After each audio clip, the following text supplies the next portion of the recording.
ಕೆಲವೇ ಕ್ಷಣಗಳಲ್ಲಿ ಓಂ ಪ್ರಕಾಶ್ ಮರಣೋತ್ತರ ಪರೀಕ್ಷೆ ನಡೆಯಲಿದೆ. ಸೆಂಟ್ ಜಾನ್ಸ್ ಆಸ್ಪತ್ರೆಗೆ ಮೃತದೇಹವನ್ನು ರವಾನೆ ಮಾಡಲಾಗಿದೆ. ಸೆಂಟ್ ಜಾನ್ಸ್ ಆಸ್ಪತ್ರೆಗೆ ಈಗ ಮಾಜಿ ಡಿಜಿಐಜಿಪಿ ಓಂ ಪ್ರಕಾಶ್ ಅವರ ಮೃತದೇಹವನ್ನು ರವಾನೆ ಮಾಡಲಾಗಿದೆ. ಕೆಲವೇ ಕ್ಷಣಗಳಲ್ಲಿ ಮರಣೋತ್ತರ ಪರೀಕ್ಷೆ ನಡೆಯುತ್ತೆ. ಆಸ್ಪತ್ರೆಗೆ ಭೇಟಿ ನೀಡಿದ್ದಾರೆ ಹಿರಿಯ ಪೊಲೀಸ್ ಅಧಿಕಾರಿಗಳು. ಆಸ್ಪತ್ರೆ ಮುಂದೆ ಕುಟುಂಬಸ್ಥರು ಕಣ್ಣೀರು ಹಾಕುತ್ತಾ ಇದ್ದಾರೆ. ನಿನ್ನೆ ತಾನೇ ಚೆನ್ನಾಗಿದ್ರು, ಇವತ್ತು ಏನಾಯಿತು ಸಡನ್ಲಿ ಅಂತೇಳಿ ನೆನೆಸ್ಕೊಂಡು ಕಣ್ಣೀರು ಹಾಕ್ತಾ ಇದ್ದಾರೆ. ಅವರ ಸಂಬಂಧಿಕರೆಲ್ಲ ಬಹುತೇಕವಾಗಿ ಬೆಂಗಳೂರಿನಲ್ಲೇ ಸೆಟಲ್ ಆಗಿದ್ದಾರೆ.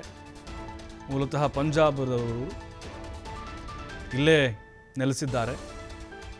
ಹಿರಿಯ ಪೊಲೀಸ್ ಅಧಿಕಾರಿಗಳು, ಕಮಿಷನರು ಮತ್ತು DGIGP ಅಲೋಕ್ ಮೋಹನ್, ದಯಾನಂದು, ಆ ವಿಭಾಗದ DCP ಎಲ್ಲರೂ ಕೂಡ ಬಂದಿದ್ದಾರೆ.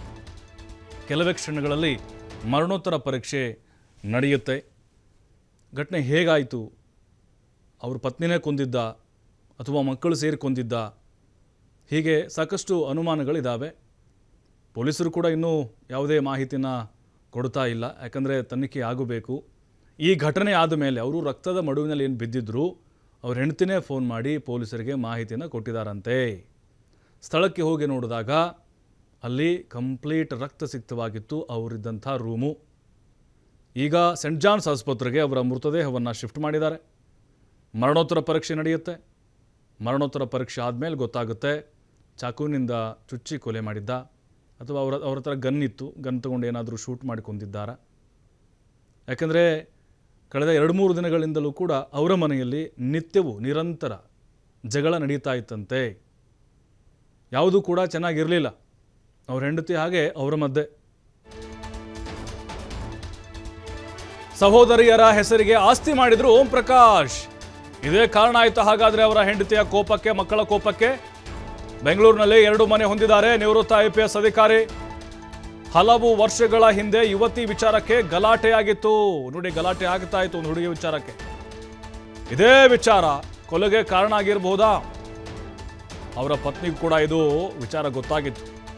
ಇದಾದ ಬಳಿಕ ಗಂಡ ಹೆಂಡತಿ ನಡುವೆ ಅಂಡರ್ಸ್ಟ್ಯಾಂಡಿಂಗ್ ಇರಲಿಲ್ಲ, ಅಷ್ಟಕ್ಕಷ್ಟೇ. ಬಳಿಕ ದೂರವಾಗಿದ್ದರು ಕುಟುಂಬದಿಂದ ಓಂ ಪ್ರಕಾಶ್ ಕೊಲೆ ವೇಳೆ ಪುತ್ರ ಮನೆಯಲ್ಲಿರಲಿಲ್ಲ ಅನ್ನುವಂಥ ಮಾಹಿತಿ ಇದೆ. ಓಂ ಪ್ರಕಾಶ್ ತಮ್ಮ ಸಹೋದರಿಯ ಹೆಸರಿಗೆ ಕೆಲ ಆಸ್ತಿ ಮಾಡಿದ್ರಂತೆ. ಸೆಂಟ್ ಜಾನ್ಸ್ ಆಸ್ಪತ್ರೆಯಲ್ಲಿನ ದೃಶ್ಯ ನೋಡ್ತಾ ಇದ್ದೀವಿ. ಓಂ ಪ್ರಕಾಶ್ ಅವರ ಮೃತದೇಹವನ್ನು ಶಿಫ್ಟ್ ಮಾಡಿದ್ದಾರೆ.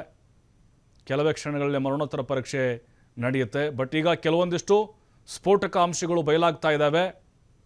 ಯುವತಿಯ ವಿಚಾರಕ್ಕೇನೋ ಇಬ್ಬರ ಮಧ್ಯೆ, ಗಂಡ ಹೆಂಡತಿ ಮಧ್ಯೆ ಆಗಾಗ ಗಲಾಟೆ ನಡೀತಾ ಇತ್ತು.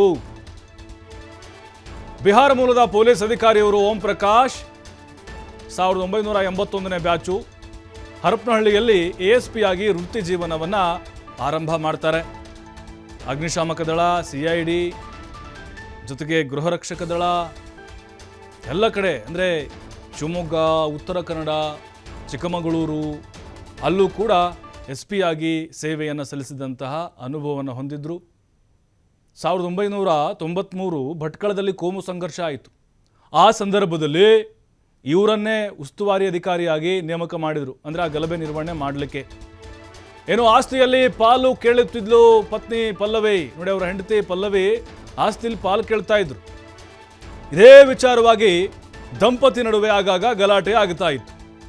10 ದಿನಗಳ ಹಿಂದೆ ಕೂಡ ದಂಪತಿ ಮಧ್ಯೆ ಜೋರು ಗಲಾಟೆ ಆಗಿತ್ತು.